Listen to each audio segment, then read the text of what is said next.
Good morning, guys. Let's go ahead and get started. I don't know if we'll have a full class or not. I'd like to go over a couple of things to finish off this second third of the semester. And then if you guys have questions about the exam, please do ask them now. It would be easiest to ask them together and think about things that we're going to go over. But hopefully my email yesterday kind of explained everything that I'm looking for and the parameters that we have for the exam. But I want to start off by looking at this piece that I had asked you guys to read by Godkin. And I want to go through it because I think it's one of the most important pieces that we have in the reader. This is on page 577. And I'd like to look at it in detail because I want us to think about what's happened from, essentially in our class, from the last exam to this class. That is, how do we go from writing the Constitution to being in, and I'm not going to define this yet, we'll do this after your exam, but being in what we would call a progressive era. How could we, and despite the term progressive, I would argue that we devolve a lot. That we do not evolve in a good sense, but that we break down. And so think about everything that we've talked about this semester, and I want you guys to think about this for the exam as well. Everything that we've talked about in the last 5.5 weeks, everything from the Second Great Awakening and the kind of arrogance that went with democracy to democracy and imperialism, and then the Civil War, and then nationalism. Right, so what happens? Why do we go from one of those things to the next?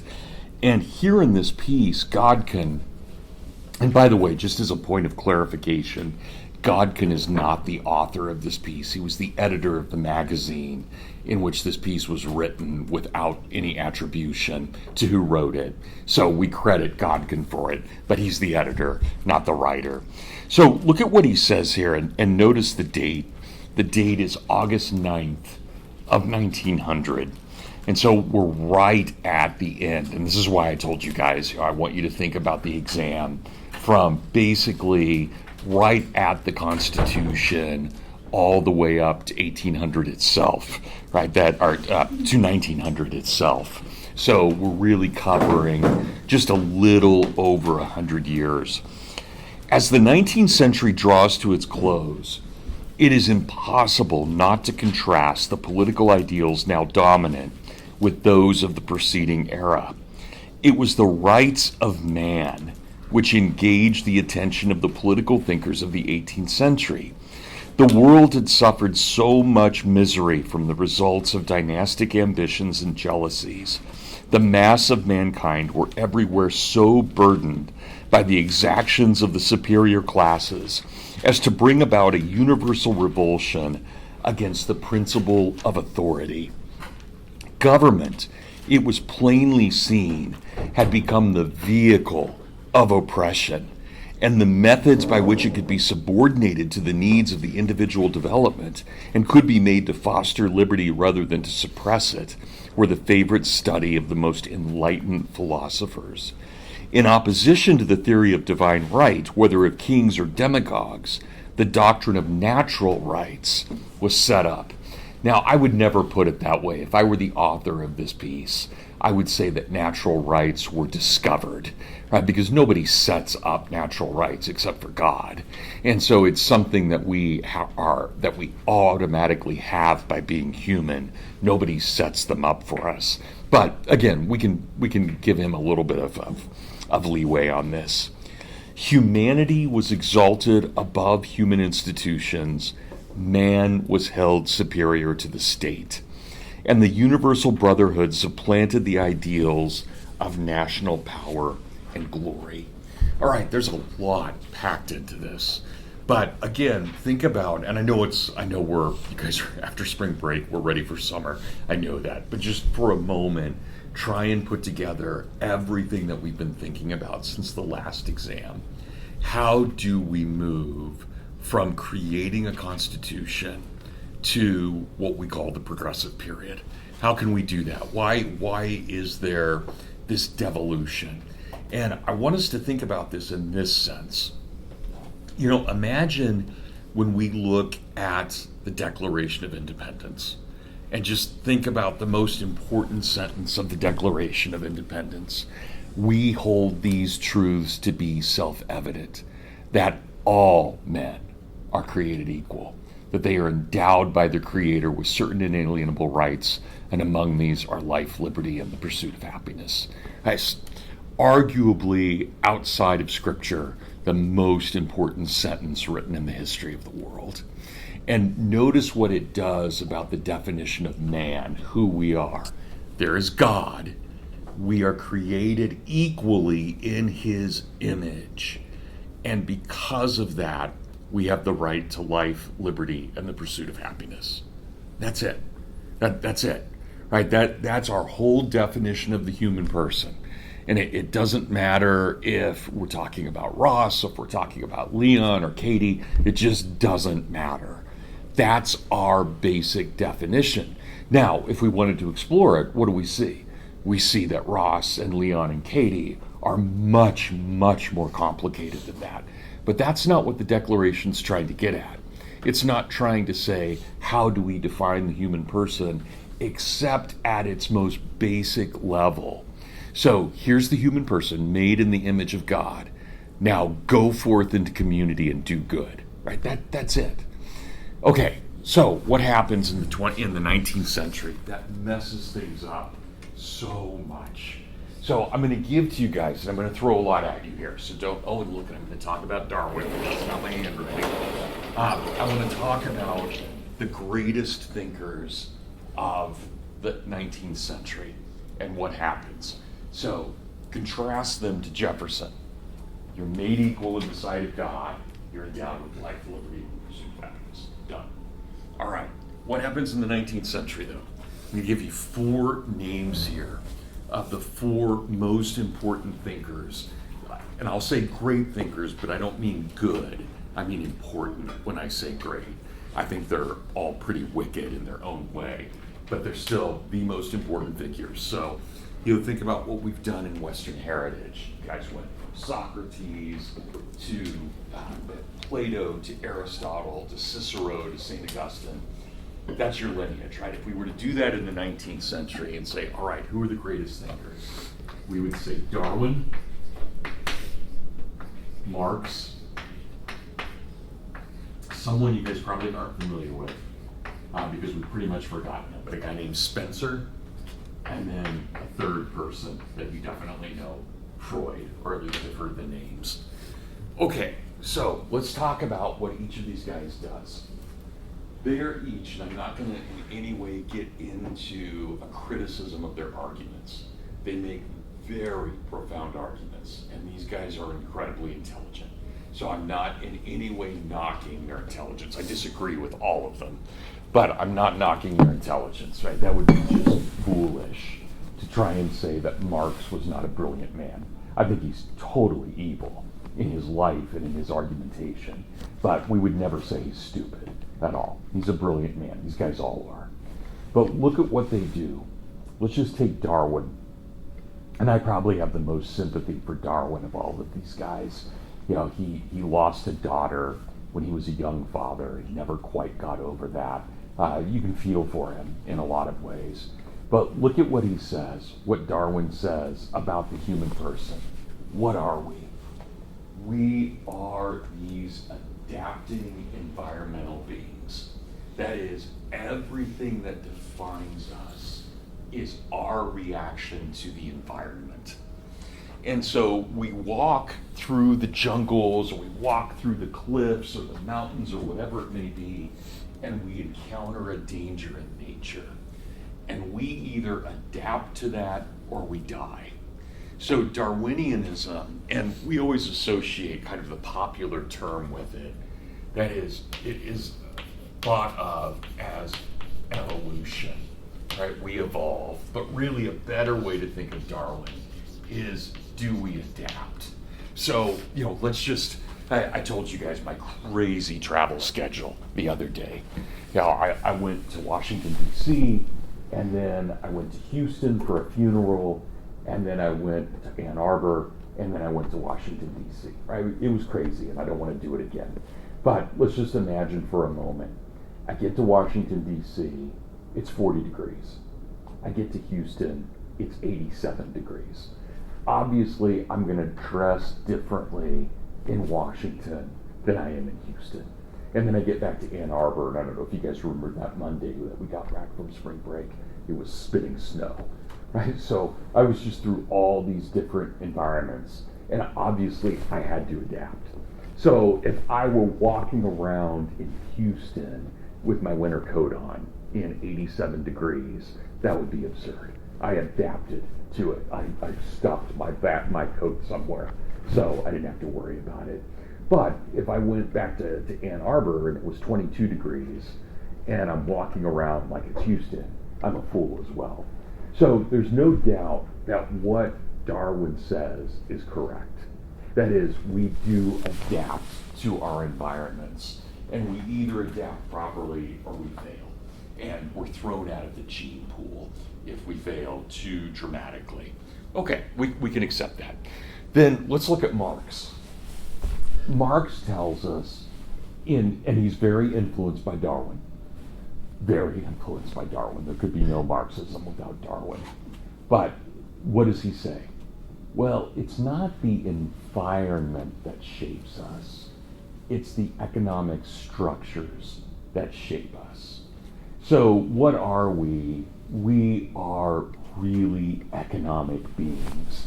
And everything we do is decided by our reaction to economic structures in the universe. So corporations, prices, whatever it may be.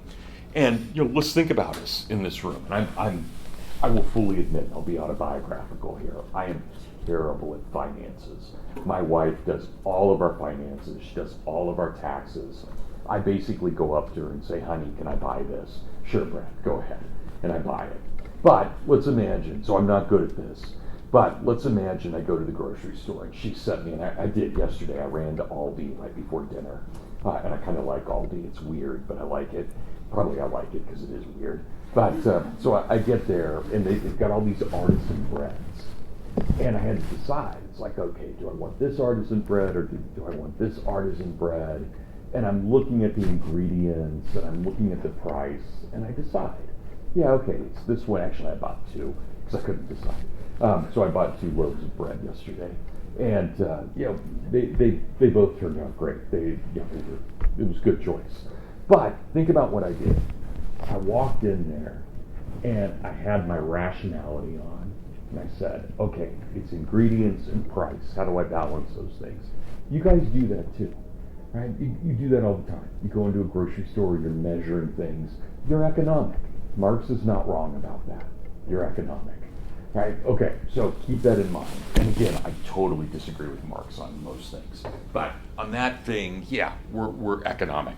Okay, I'm going to skip Spencer for a moment and go to Freud.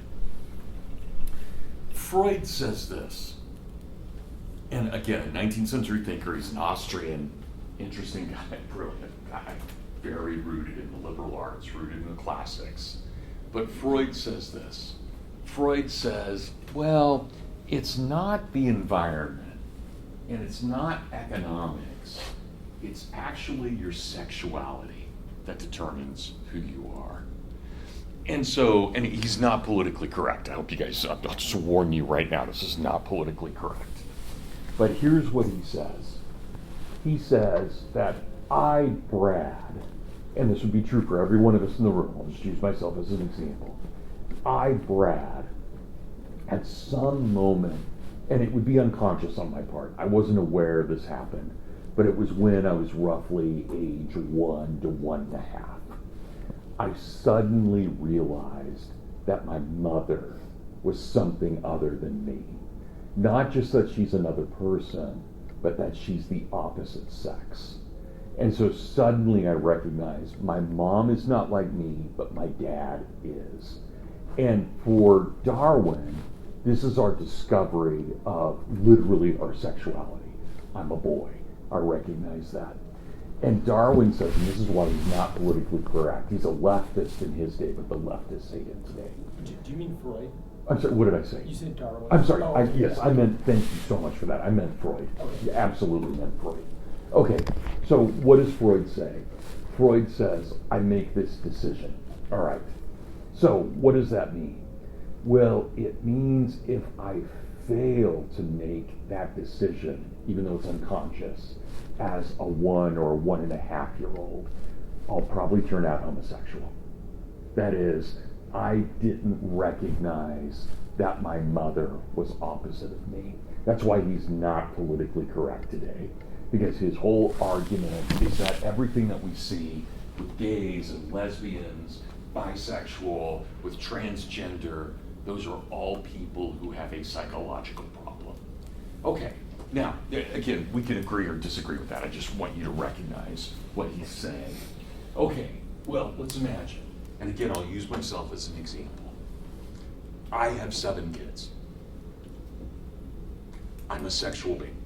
There's no way around that. I hope I don't embarrass you guys telling you that. Your parents are also sexual beings. You most likely will be as well. Freud is not wrong about all of this. But here's the problem, and I hope this is where you guys see what's going on. Look at Jefferson. You're all created equal in the sight of your Creator, and you have life, liberty, and the pursuit of happiness. Now go out and be free. Have fun. Do what you need to do. Be good for the community. Look what these 3 guys, Darwin, Marx, and Freud, say. No, you're this one thing. And that's what defines you. Well, that's absurd, right? I mean, just even in the course of 17 minutes of this classroom, I've been goofy, I've been rational, you guys saw me get emotional on Monday, right? It was crazy, right? It was just right out of the blue, right? There I get worked up. Right? I wasn't responding to the environment when I got emotional. I wasn't responding to an economic problem. You know, I may have thought, am I going to lose my job? That was kind of crazy. So there's an economic element to it. And believe me, there was nothing sexual in what I was doing, right? It's emotional, but it's not that. So in that instance, where I got worked up, man, I'm just being me. You know, and granted, it's a weirder part of me, but it's me. It was just, you guys got Brad. Just right in your face, you got Brad. And it wasn't economic, and it wasn't psychological, and it wasn't environmental. And so that's what goes wrong in the 19th century.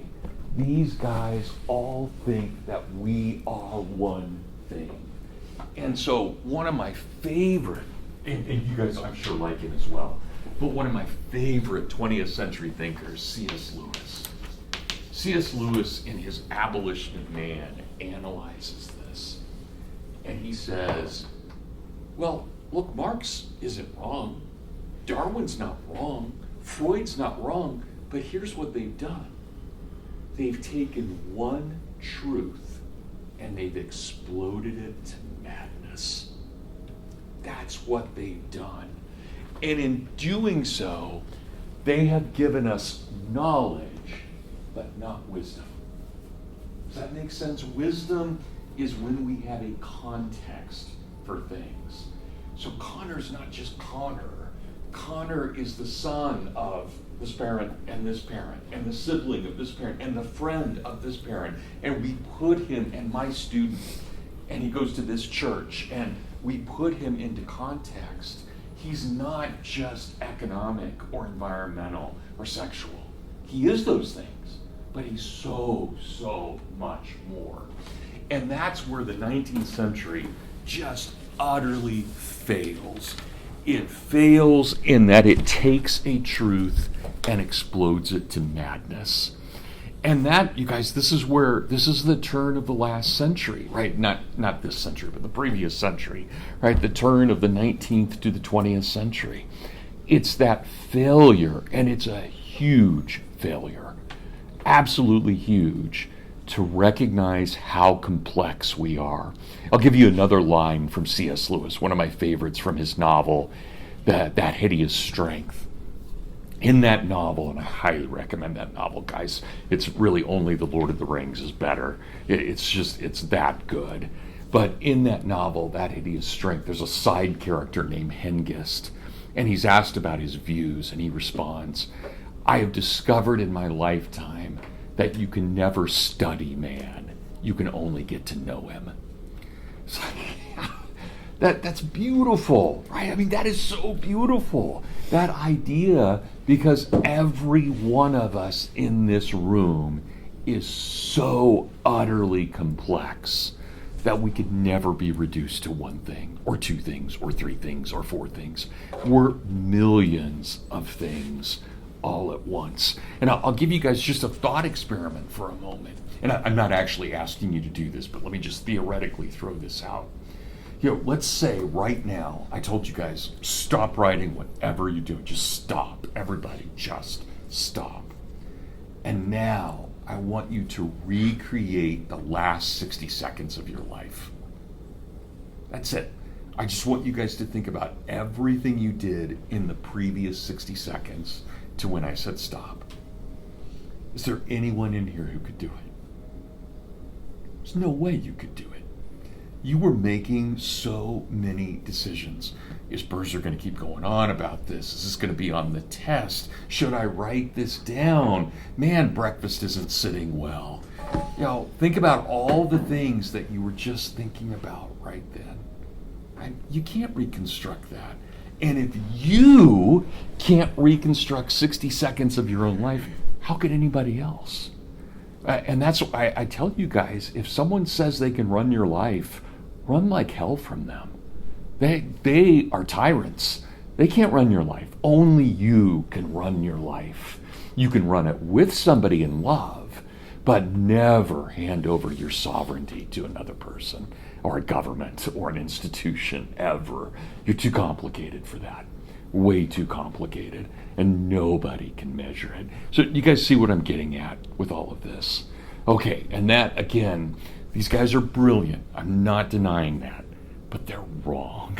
They're so wrong, simply because they don't understand complexity within their own system, right? If you guys have ever had a chance to read Marx, it's really complicated.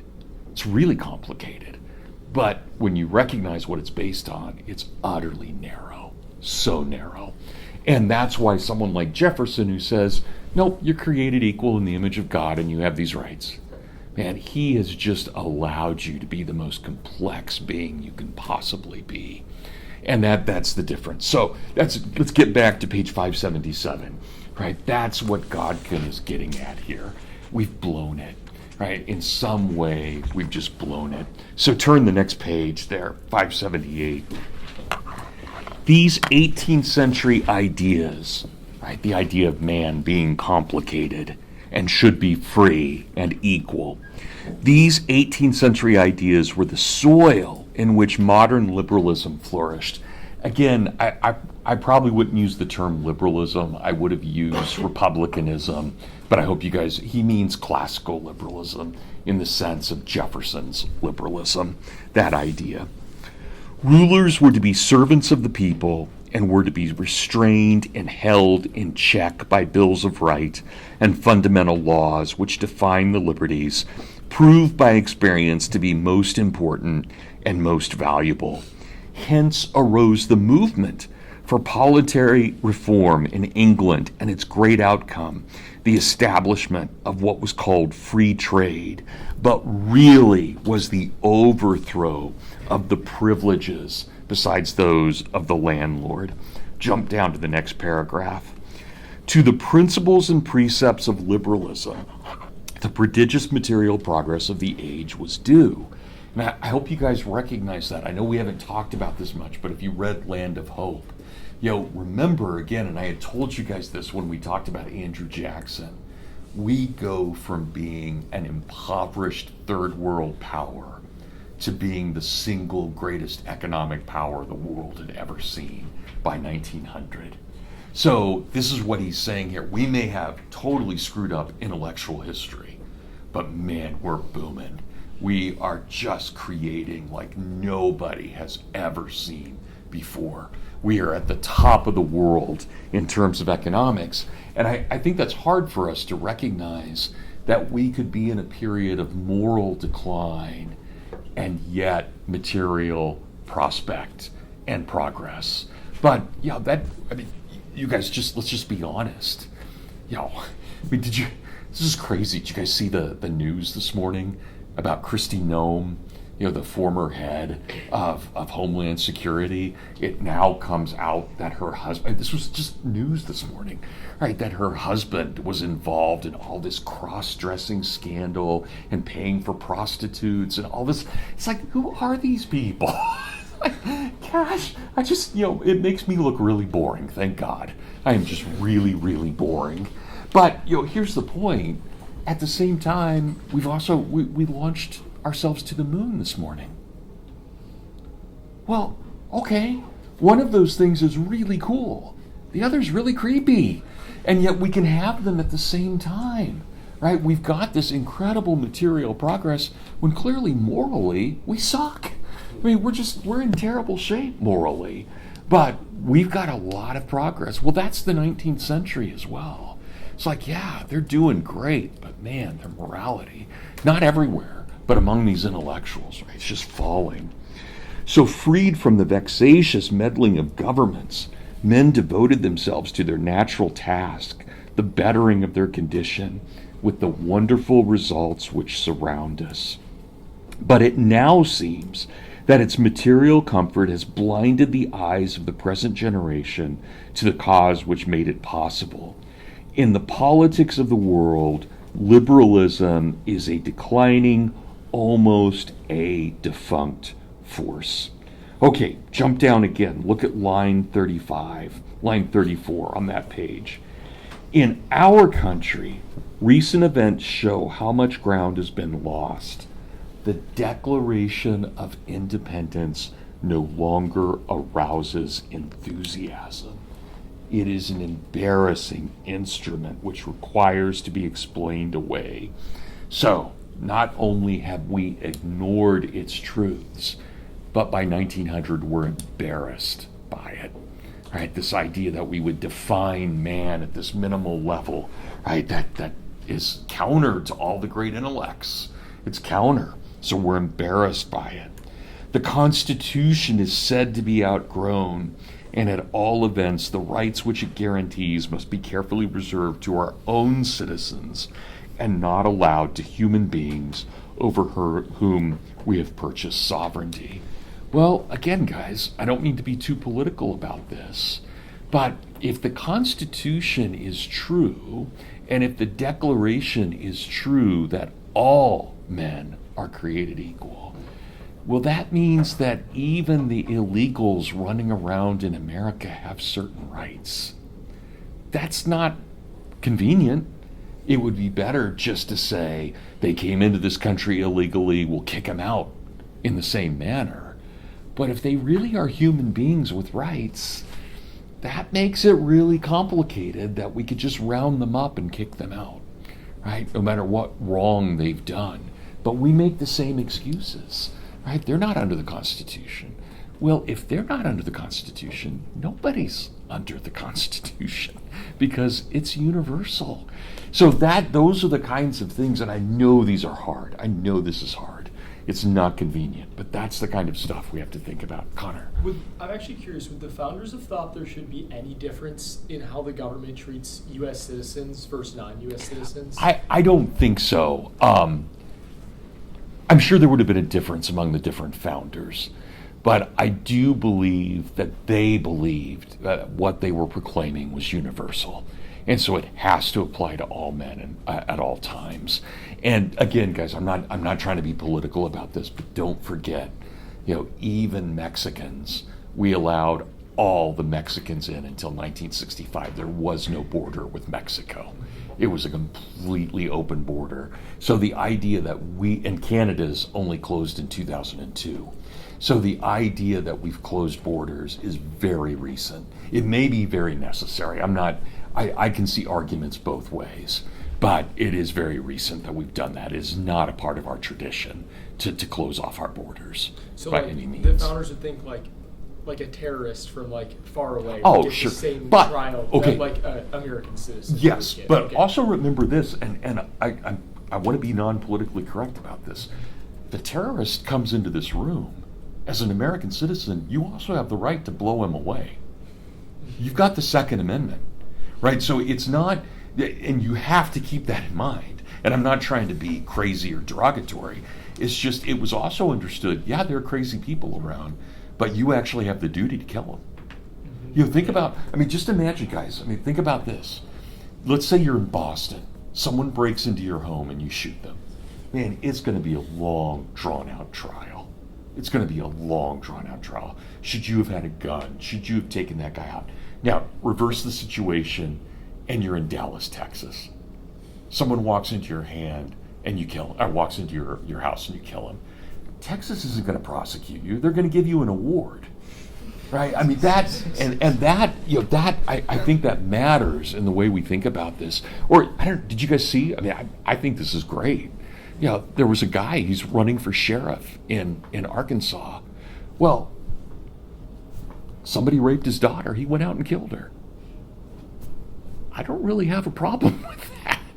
It's like, yeah, that seems pretty just. Now he's going to be the sheriff of this small county.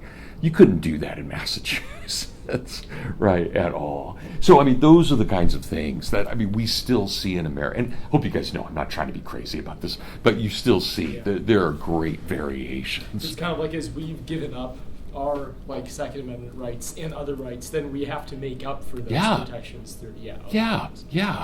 Think after. Just imagine. Let's say we have a truly Republican government. After 9/11, wouldn't a just government, say everybody should be packing heat? It's not what they did. They started spying on us, and they restricted us, and they made the TSA, and they don't love us. They're trying to control us, right? That's crazy. So, yeah, does that help? Okay, good. All right, so keep that in mind. Okay, so what do we see? Now, here's the evidence. The great party which boasted it had secured for the Negro the rights of humanity and of citizenship. And of course, that's the Republican Party, founded in 1854 to stop slavery in the territories. It now listens in silence to the proclamation of white supremacy and makes no protest against the nullification of the 15th Amendment. That's amazing. We are at this point in 1900. We're only 35 years after the Civil War, and yet we're allowing these white racists to get away with it. Crazy, right? What did all those guys in the Civil War die for if we can just sit around and be bigots? That's not what they died for, right? So that's that argument, and to think about what a change that is. And so what's the problem? Look to line 9.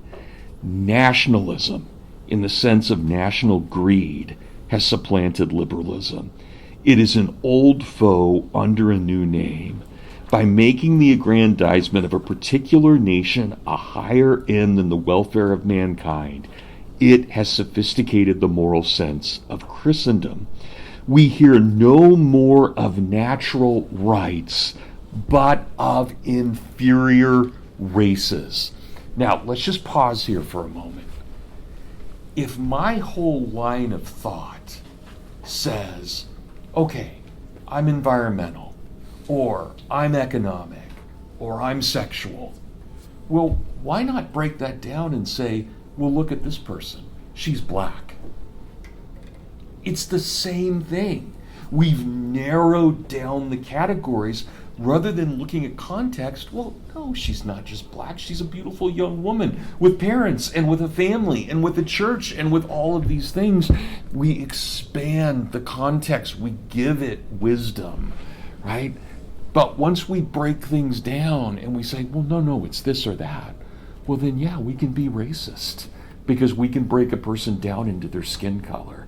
It's evil, right? That's the problem with all of this. It is the sacrifice of wisdom for knowledge, knowing a particular thing. So what do? We hear no more of natural rights. Everybody has them. Male, female, black, white, Gentile, Jew.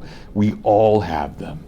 but instead only of inferior races, whose part it is to submit to the government of those whom God has made their superiors. And guys, I know I'm preaching to the choir here, but racism is not only idiotic, it is completely counterproductive in society.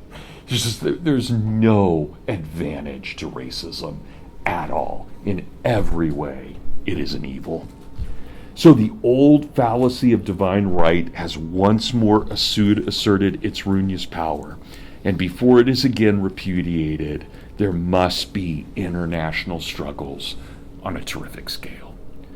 Now, say that in 1900, the world is almost completely at peace.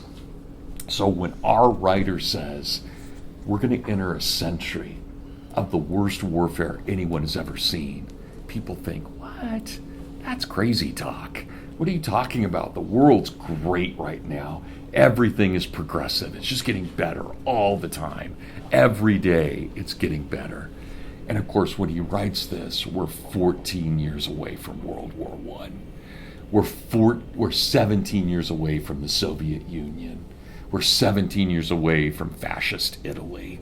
I mean, it's all going to crumble. Everything is going to fall down. And we are going to enter into what I would argue is the worst century in the history of the world, the 20th century. And I'll explain that after your exam, but we'll just leave it there for now. Okay, do you guys, does this all make sense? Sorry I got into preaching mode a couple of times, but hopefully that all made sense, what we're dealing with here. Okay, so that's the 19th century. And what we see in terms of it breaking down what the 18th century had so beautifully secured, and it starts breaking that down pretty quickly. Okay, guys, well, that's all I wanted to talk about today. We've still got about 12 minutes. So if you guys have any questions about the exam, I'm happy to answer them.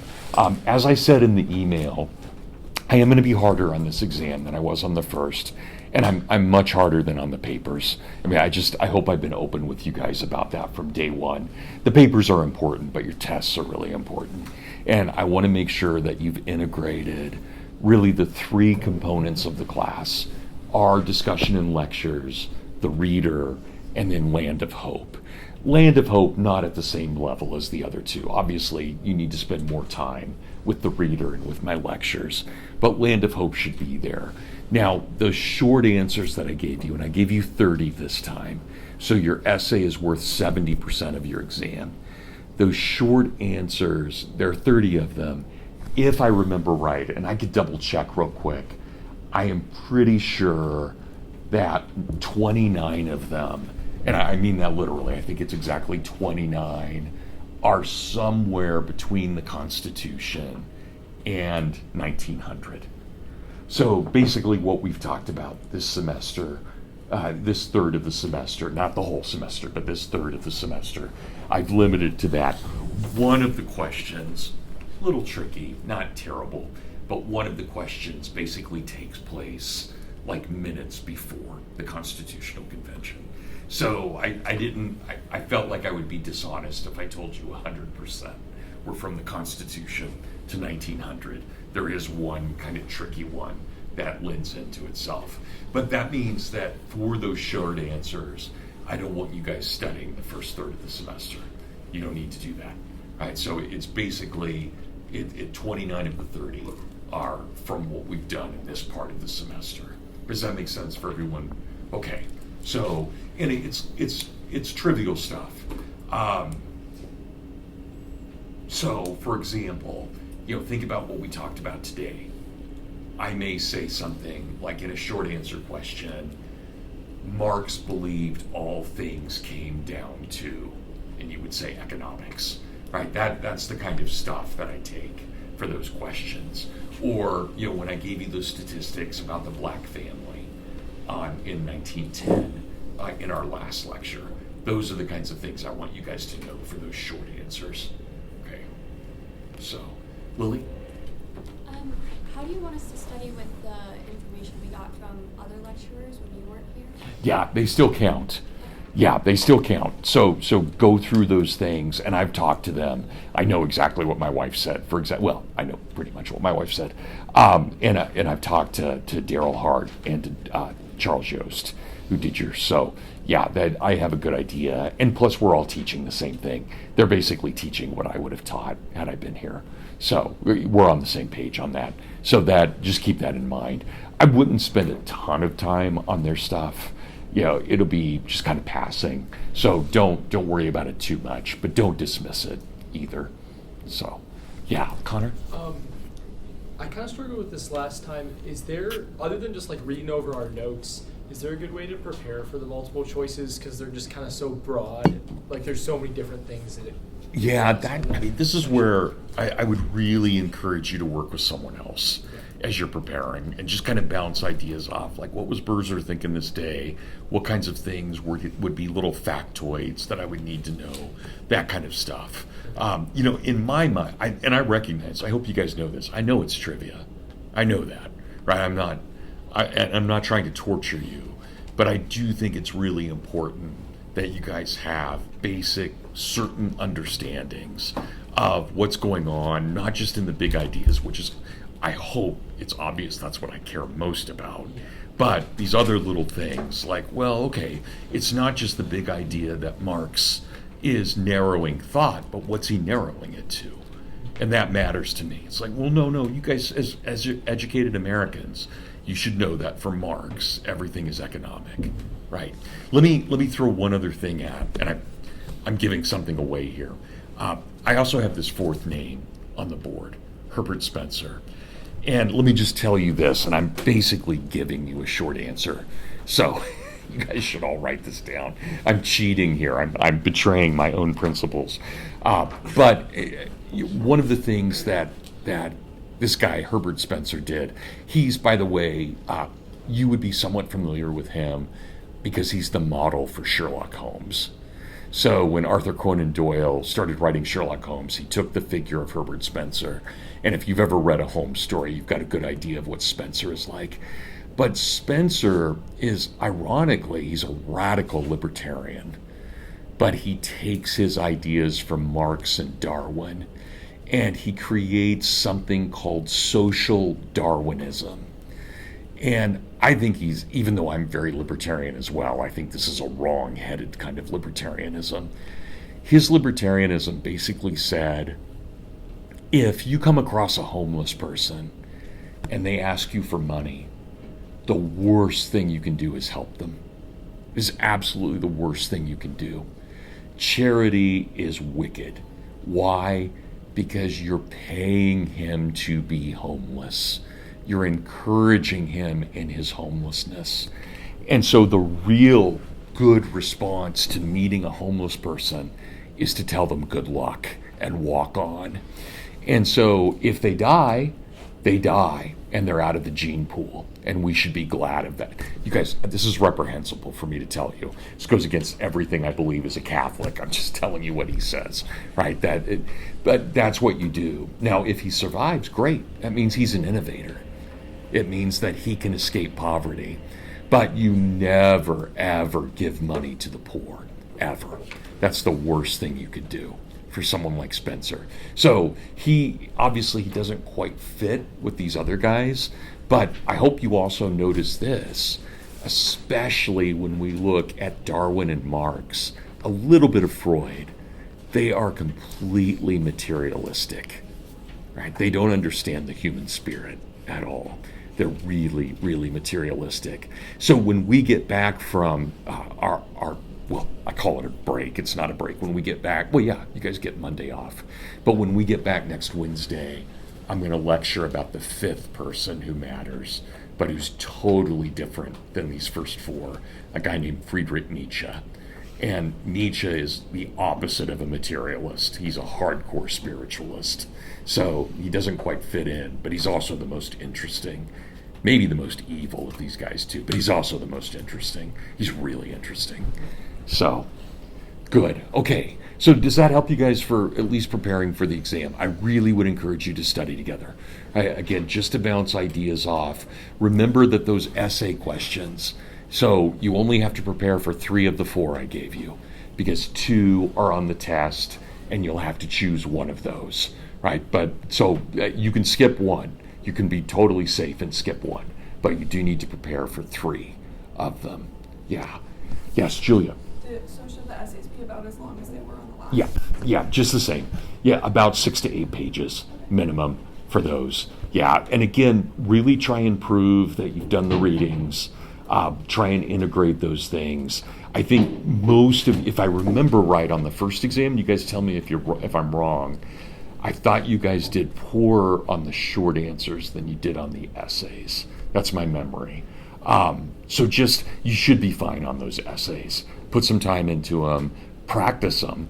You know, you guys realize, and you know this now, and especially as sophomores, you guys know this. I mean, 50 minutes goes really fast, really fast. Don't forget, you're welcome to listen to music. It's totally fine. I do that as well. So, you know, whatever you guys need for that. Ingles? Is it cumulative? Like, are we supposed to put in ideas that we learned at the beginning? Like, Yeah. into- Yes. I mean, to a certain degree, it is. So, you know, if you're talking about something like republicanism, I don't think you could really answer that without at least mentioning that the colonies were Republican in form, and that created a precedent for it. So, yeah, I would think for something like that, you would have to. Now, and I want to warn you guys, I know we're still 5 weeks away, but by school rules, your final has to be cumulative. I don't have a choice about that. And so all of it will be cumulative at that point. But we're not there yet. So again, 95% of this test, if not 99%, is just the last 5 weeks. Okay. Good. Okay, anything else, guys? All right, well, let's call it a day. Thank you guys very much. Good class. And I will see you. I'll have the blue books, and I'll see you early on Friday.